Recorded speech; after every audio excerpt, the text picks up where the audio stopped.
الحمد لله رب العالمين وبه نستعين على أمور الدنيا والدين الصلاة والسلام على أشرف الأنبياء والمرسلين سيدنا ومولانا محمد وعلى آله وصحبه أجمعين وبعد فإن أصدق الحديث كتاب الله وخير الهدي هدي سيدنا محمد صلى الله عليه وسلم وشر الأمور محدثاتها وكل محدثة بدعة وكل بدعة ضلالة وكل ضلالة في النار أو كما قال النبي صلى الله عليه وآله وصحبه وسلم. Ma'asyiral muslimin, hadirin para asatidz, para hujjah, jamaah dimuliakan Allah. Alhamdulillah wa syukrulillah. Malam yang mulia ini kita kembali dipertemukan Allah Subhanahu wa taala di majlis yang mulia ini dalam keadaan sehat walafiat. Hadirin jamaah dimuliakan Allah. Rencananya kita akan membaca kitab Al-Yaqut An-Nafis. Tapi udah diubah-ubah.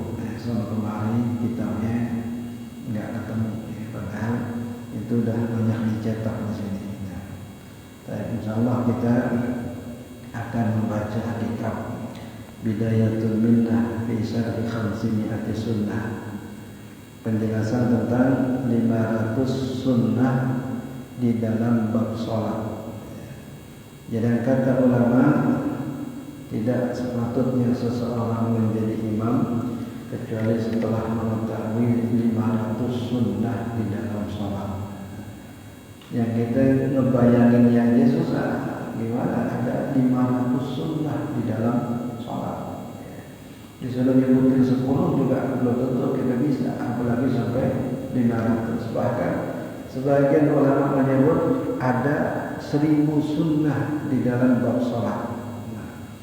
Nah, untuk mendekati atau mengupayakan kesempurnaan di dalam sholat kita, maka bab ini perlu untuk kita perhatikan, ya, karena memang berkaitan dengan bab sholat. Sholat itu tiang agama. Sholat ibadah yang pertama kali akan dihisab oleh Allah nanti di hari kiamat. Bahkan sholat menjadi penentu ibadah-ibadah kita yang lain. Man dayya as-salah, man laqiya Allah wa huwa mudayyin lis-salah lam ya'ba'illah bi syai'in min hasanati. Orang yang berjumpa Allah dalam keadaan menyia-nyiakan kewajiban salat, Allah tidak akan mempedulikan kebaikan-kebaikannya yang lain. Ini seakan-akan yang lain tidak dianggap kalau nggak bagus pertanggungjawaban salatnya. Nah, dan di dalam penjelasan sebagian ulama dalam hadis sahih rawahul khamsah, diriwayatkan oleh 5 orang ahli hadis minus Imam Bukhari, Imam Muslim, Abu Dawud, Tirmidzi, Nasa'i, Ibnu Majah, semuanya meriwayatkan hadis ini. Disebut dengan hadis al-musyi salatahu, hadis orang yang salatnya bermasalah.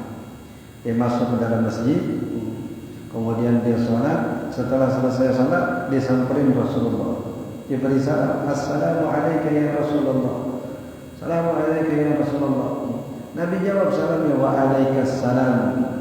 Karena salamnya cuma assalamu alayka, Nabi juga jawabnya cuma wa alaikas salam, tanpa warahmatullah, tanpa wabarakatuh. Nah, ini karena kondisi dan keadaan. Tapi setelah itu Nabi katakan salli fa innaka lam tusalli, salatlah kamu, sesungguhnya kamu belum salat. Orang ini balik lagi ke tempatnya, salat lagi. Setelah salat beri salam lagi, assalamu alayka ya Rasulullah.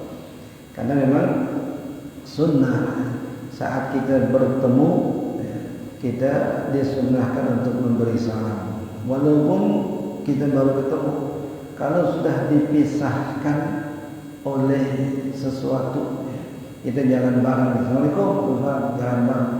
Ada pohonan yang satu ke kanan, yang satu ke kiri, ketemu lagi. Assalamualaikum. Kita di sini juga masuk ke masjid. Assalamualaikum, waalaikumsalam. Kita keluar, balik lagi, masuk lagi, assalamualaikum. Ini salam lagi sahabat Nabi. Nabi jawab, tapi Nabi katakan perkataan yang sama. Salatlah kamu, sebetulnya kamu belum salat. sampai 3 kali angkat tangan nyerah. Ya Rasulullah, la uhsin ghaira hadza fa'allimni. Saya enggak bisa lebih sempurna dari yang sudah Tuhan niat. Sedangkan saya enggak nyadari di mana itu kekurangan salat saya. Ajarkan saya, maka Nabi ajarin itu. Nabi ajarin salat dari takbir sampai salam. Yang lain itu sepenggal-sepenggal hadisnya, ada yang diajarin kaifiyat takbir, ada yang diajarin kaifiyat sujud, ada yang diajarin kaifiyat. Tapi ini langsung dibimbing oleh Nabi dari takbir sampai salam. Sama seperti Abi Mahzurah. Abi Mahzurah ini muazzin Rasulullah. Sayyidina Bilal radhiyallahu ta'ala yang dikenal sebagai muazzin Rasul itu tidak dapat redaksi adzan langsung dari Rasulullah, enggak, tapi dari Abdullah bin Zaid. Abdullah bin Zaid yang mimpi ketemu malaikat yang ngajarin azan. Karena ketika itu sahabat lagi musyawarah, kira-kira kalau ngumpulin orang buat sholat berjamaah, apa yang kita lakukan? Yang satu usul kita pakai bel lagi, pakai jaras, ya, pakai lonceng. Kata yang lain, wah itu mah caranya Nasrani. Gimana kalau pakai nakus? Nakus itu trompet. Jadi ada begitu-begitu tuh, yang kayak keong gede, nakus. Kalau itu mah caranya Yahudi. Gimana kalau pakai nabun api? Kan yang dia bisa ngeliat. Oh itu mah caranya Majusi. Akhirnya nggak ketemu solusi. Masing-masing pulang. Nah di malamnya itu Abdullah bin Zaid mimpi. Dalam mimpinya berjumpa dengan 2 orang. Yang 2 orang ini lagi diskusi. Gimana ya cara ngumpulin orang buat sembahyang? Kata yang satu, ada cara yang efektif apa? Nih dengerin. Allahu Akbar sampai selesai. Ya. Pagi-pagi diceritain kepada Rasulullah SAW. Rupanya yang dimimpi itu malaikat ngajarin baginda Nabi SAW atau umat baginda Nabi melalui media mimpi. Akhirnya Nabi katakan kepada Abdullah bin Zaid, "Idhhab ila Bilal walakinhu al-adhan fa innahu anda sautan minka." Silakan kau samperin Bilal, talkinkan adzan yang kau dengar dalam mimpimu itu dan biarkan dia mengumandangkan adzan. Karena sesungguhnya suaranya lebih lembut daripada suaramu. Anda sautan. Nadi, suaranya nadi, iramanya, nadanya cakep gitu. Dah, suruh Bilal yang adzan. Kata Habib Umar bin Habib Ta'ala, ini balasan untuk Sayyidina Bilal yang ketika beliau jadi hamba sahaya ditindas, diancam, diintimidasi, diinjak, ditindihin batu. Tapi kalimat yang keluar dari lisannya ahadun ahad, ahadun ahad. Allah balas karena dalam kondisi tertekan, terancam, yang keluar dari mulutnya cuma nama Allah. Hatta nama Rasulullah tidak sebut. Allah ahadun ahad. Maka Allah ganjar dengan azan tadi itu. Sebagaimana ia pertahankan nama Allah di bawah ancaman, maka dia kumandangkan nama Allah sehingga Allah muliakan Bilal dengan itu. Nah ketika Bilal sedang adzan, datang Sayyidina Umar lari dari rumahnya subuh. Ya Rasulullah, semalam saya mimpi dengar suara ini. Baru-barunya yang dimimpiin bukan Sayyidina Abdullah bin Zaid, tapi juga Sayyidina Umar radhiyallahu ta'ala. Karena ini masalah persaksian itu memang minimal 2 orang. Ini lewat mimpi Abdullah, kemudian lewat mimpi Sayyidina Umar radhiyallahu ta'ala. Nah, Bilal dengar talqin azan dari yang mimpi, bukan dari Rasulullah. Tapi Abi Mahzurah ini seorang pemuda di kota, ya seorang pemuda yang ketika dia mendengar Bilal lagi azan, dia ledekin, gitu-gitu ya. Kan bocah lagi ngeledekin orang lagi azan. Nah, melihat itu Nabi panggil, ada beberapa orang yang ngeledekin Bilal lagi azan, niru-niruin gayanya, niru-niruin suaranya. Tapi mau suara dasarnya suara cakep, walaupun ngeledek kelihatan cakepnya. Maka Nabi kasih, coba ente azan yang tadi ngeledek-ngeledek azan, oh ini ya, Abi Mahzurah, oh ini dia nih azan. Kata Nabi, engkau akan jadi muadzin. Dia yang langsung diajarin oleh Rasulullah SAW redaksinya, kalimat-kalimat azannya. ditalkinin kasih nama Nabi. Kalau Bilal tadi lewat Abdullah bin Zaid, kalau ini Abi Mahzurah langsung dari Rasulullah SAW. Makanya dalam mazhab Imam Syafi'i azan itu mengambil riwayat Abi Mahzurah, bukan azannya Bilal, tapi azannya Abi Mahzurah. Dan salah satu perbedaannya disebut dengan tarjih. Tarjih itu ini sunnah yang mahjur, sunnah yang ditinggalkan. Padahal ini justru pembeda mazhab Imam Syafi'i dengan mazhab yang lain dalam bab azan.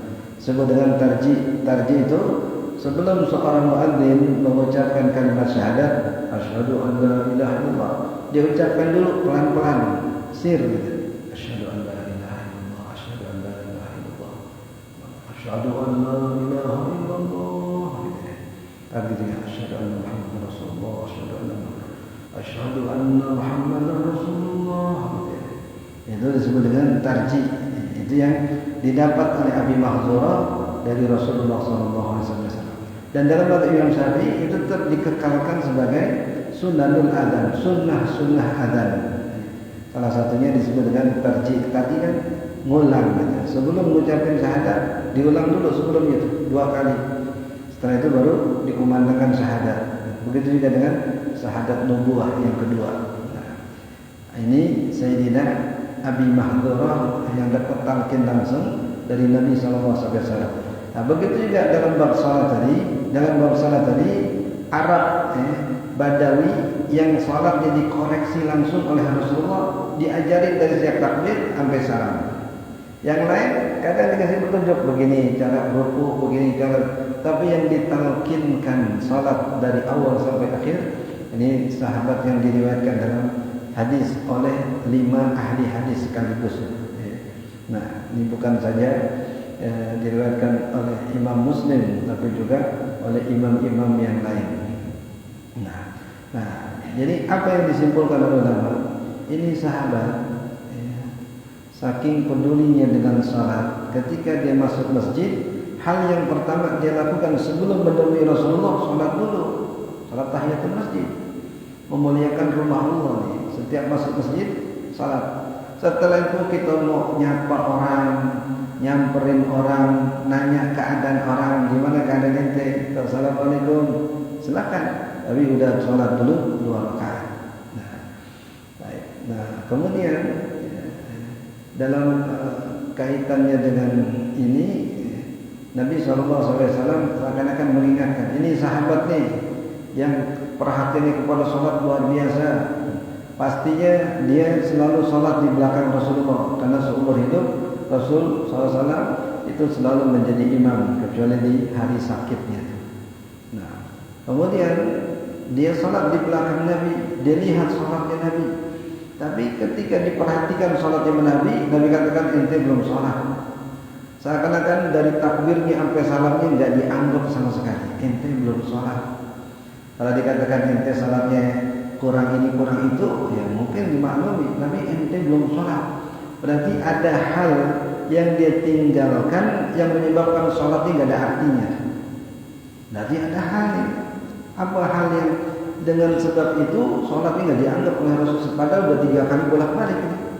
Mungkin setiap kali balik dikit mungkin kurang ini kali, jadi ulangi lagi sholatnya sesempurna mungkin. Tapi ya namanya kagak tahu letak kesalahan, keulang lagi. Kan intinya dia belum tahu. Nah, ya, walaupun berusaha, walaupun nebak-nebak, ngira-ngira, kira-kira apaan sih kurangnya?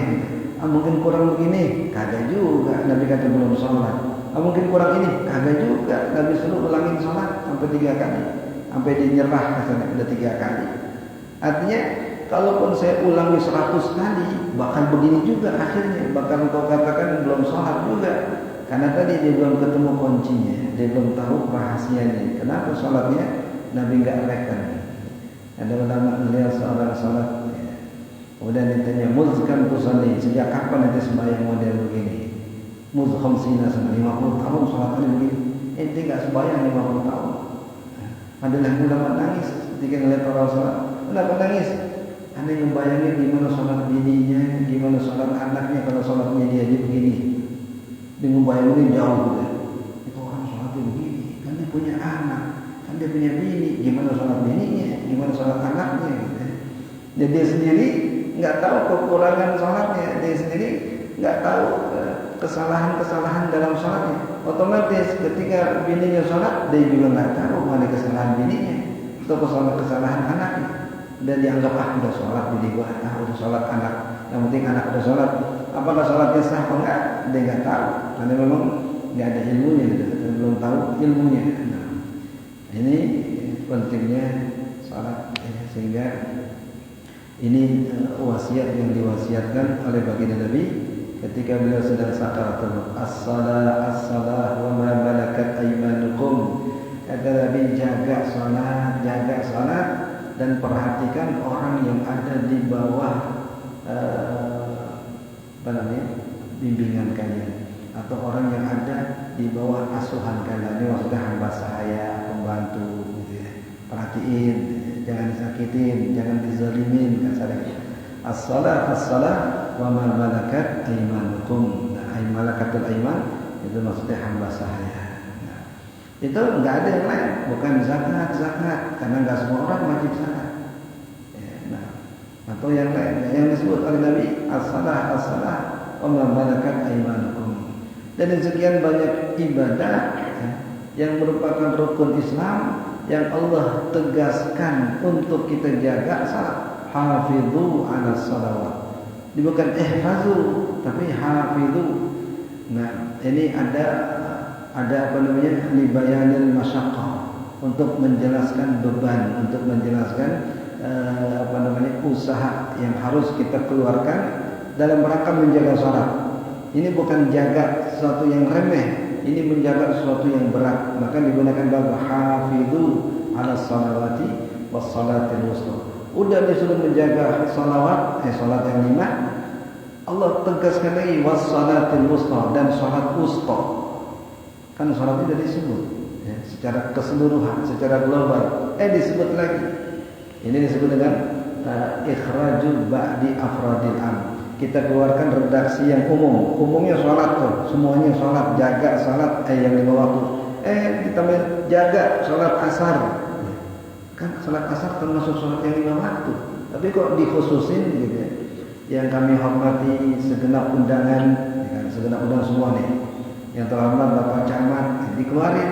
Padahal Camat undangan juga, hadirin juga, tapi dikeluarin dari keumuman, dikhususkan karena punya kedudukan gitu ya. Ini juga as-salatul wusta dan juga salat wusta. Sebagian besar ulama mengatakan salat wusta adalah salat asar. Salat yang ada di tengah-tengah, ya, antara subuh dan zuhur, dan antara maghrib dengan isya. Ini yang juga secara khusus Nabi sampaikan, man taraka salatal asri muta'ammidan faka'annama wutira ahlu. Siapa yang meninggalkan salat asar secara sengaja, seakan-akan ia telah kehilangan keluarga dan hartanya. Ya, bukan musibah atau apa gitu ya. Bayangin orang kalau kehilangan harta, kehilangan keluarga, ada yang sampai stres, ada yang sampai gila. Nah, seharusnya sestres itu kalau dia ninggalin salat asar. Jadi analoginya begitu. Jangan nggak salat asar santai baik gitu ya. Ketika kehilangan harta, kebingungan, takut, kemudian sedih, nangis. Gitu.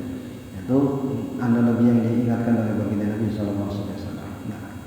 Nah, sehingga kalau ada ibadah yang kita mintakan orang yang ngerti untuk bimbing kita, untuk ngarahin kita, untuk monten salat kita, yaitu salat.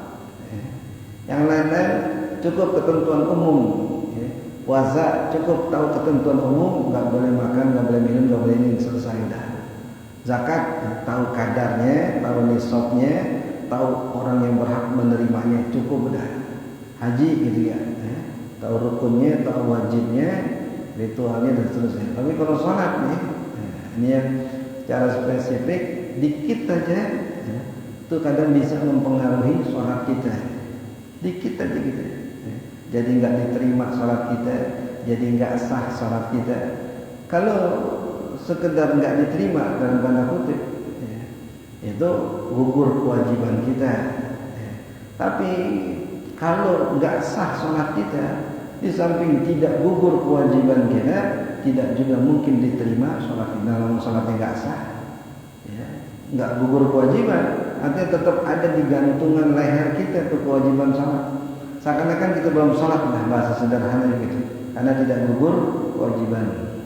Dan utamanya lagi tidak akan diterima kalau sholat nggak sah. Nah, tapi yang kedua itu ringanan dikit. Kalau seandainya sholat kita tidak diterima, bisa jadi rukunnya sempurna, syaratnya sempurna, nggak ikhlas, bukan karena Allah. Nah, itu bisa saja jadi nggak diterima. Nah, atau kalaupun diterima hanya sebahagian saja. Kenapa? Sebab kurang khusyuknya. Nah, kurang khusyuknya. Ada yang sholatnya diterima cuma 1/8, ada yang cuma diterima 1/10, yang lainnya tidak diterima. Kenapa? Tadi hatinya tidak hadir gitu. Innallaha la yaqbalu du'aan min qalbin ghafil. Allah tidak akan menerima doa dari hati yang lalai. Sedangkan salat salah satu bahagiannya adalah doa. Dalam sujud kita disuruh perbanyak doa. Duduk antara dua sujud redaksinya memang doa, Rabbighfirli warhamni.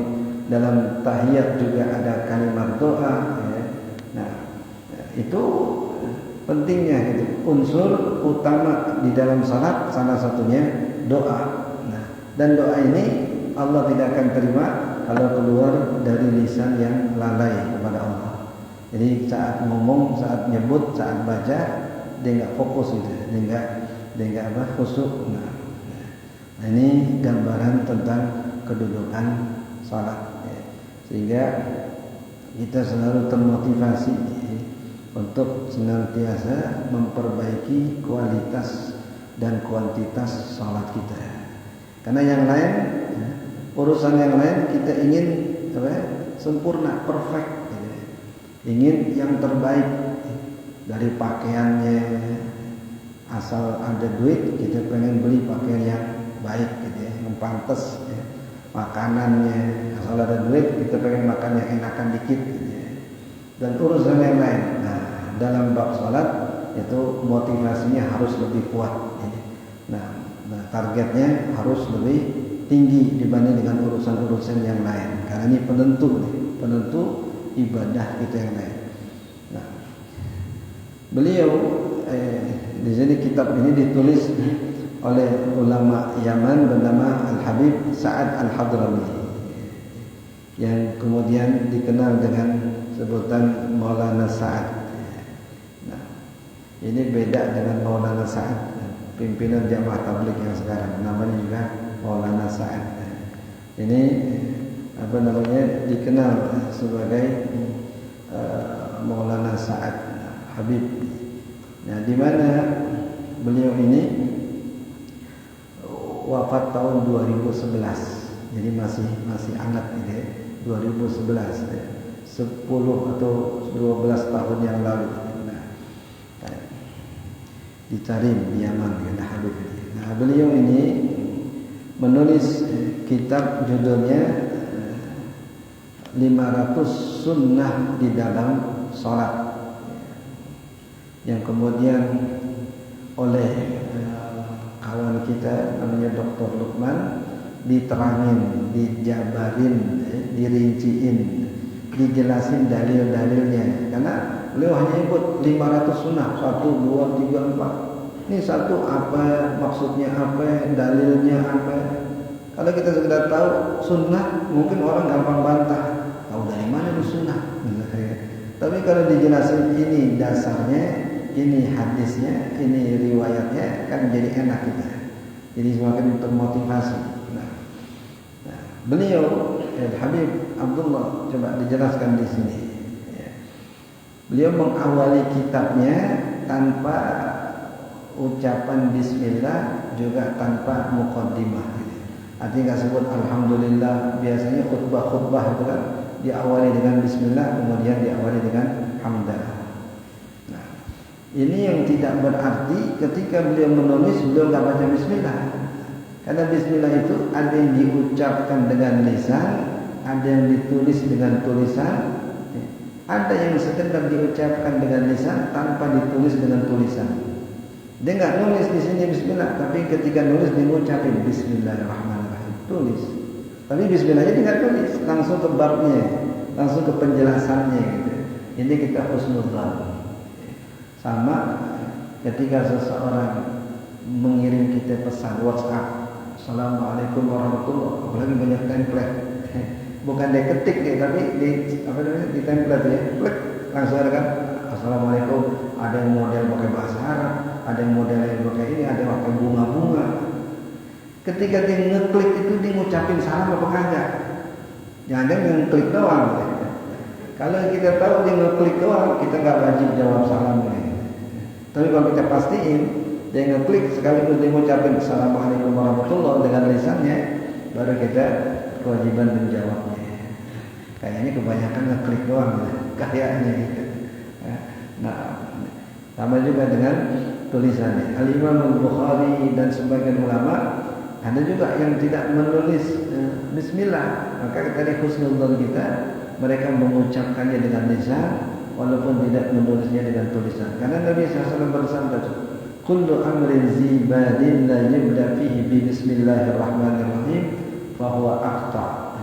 Setiap perkara yang tidak dimulai dengan Bismillahirrahmanirrahim, maka dia terputus dari keberkahan. Ya, mari kita jelasin sebagian yang terkait dengan hadis Mustafa. Sebagian penjelasan hafaid, aqta itu seperti burung merak yang putus bulunya atau putus sampai ekornya. Itu kan kebanggaan dia. Ini kagak ada bulunya, kagak ada buntutnya, merak kagak ada buntutnya. Sama aja musoham kasarnya gitu, nggak ada kelebihannya. Nah, ini begitu juga nih, amalan perbuatan yang tidak diawali dengan Bismillah maka akan terpotong atau terputus keberkahannya. Maqtu'ul barakah. Padahal dari amal yang kita harapin berkahnya. Karena berkah itu artinya ziyadatul khair, bertambahnya kebaikan. Jadi tenang, jadi senang, jadi girang ketika kita melakukan kebaikan karena yang kita lakukan ada keberkahannya.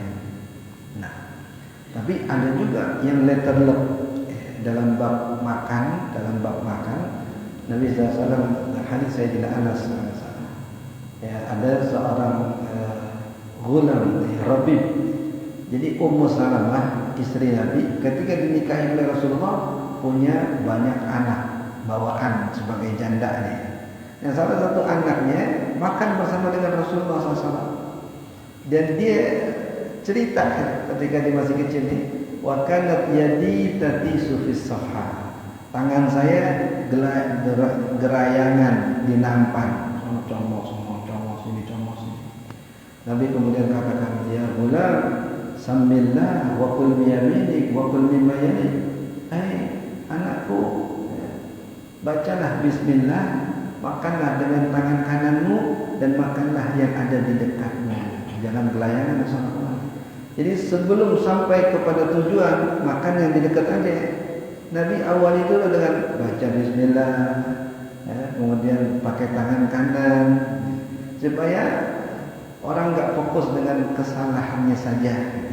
Takut bila musuh gini langsung ditegur nih, langsung disalahin, enggak. Diajak ke sana wali dulu gitu. Ya bismillah, baca ini. Supaya juga dia sadar bahwasanya bukan hanya makan yang ada di sekitarmu saja yang merupakan sunnah, tapi juga makan pakai tangan kanan dan makan dengan mengawali baca bismillah. Nah, redaksinya begitu. Nah, sebagian ada yang ekstrim mengatakan orang yang ketika makan mengucapkan bismillahirrahmanirrahim bid'ah dan bisa masuk neraka. Kenapa? Redaksinya baca bismillah bukan bismillahirrahmanirrahim. Jangan nambah-nambahin. Nambah-nambahin langsung neraka ente. Ya tidak. Gimana cara memahami di dalam